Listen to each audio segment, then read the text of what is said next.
Earth to earth, ashes to ashes, dust to dust. A rumble of thunder in the sullen gray sky blotted the Reverend's next words. Nick Brodie pulled the collar of his coat up against the wind and impending rain, his gaze traveling to 12-year-old Jimmy Evans, who stood rigidly in front of his father's grave. Jimmy and his dad lived in a house not far from the place Nick had purchased a few months back, a log home he had been renting for years for weekend fishing trips. It sat on a secluded piece of property near Fish Lake, a rural Alaska community 60 miles north of Anchorage. He'd met Jimmy one summer and hired him to work after school and on weekends to look after the place when he wasn't there and to do odd jobs around the property.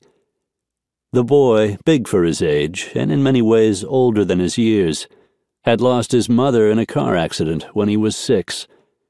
Now his dad was gone. Heart attack at 44 years old. Go figure. Nick felt a rush of pity for the kid who couldn't seem to catch a break. The Reverend's voice held a touch of that same sadness. The Lord bless and keep this man, Alexander Evans, who has passed into your loving arms. Be gracious unto him, and give him eternal peace. Amen. Standing at the front of the small group of mourners, the boy walked up to the grave.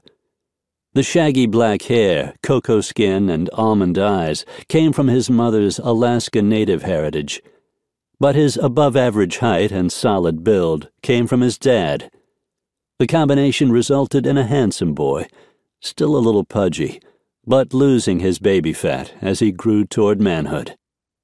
Reaching down, Jimmy picked up a handful of dirt and tossed it into the casket, turned to see his aunt walking up beside him.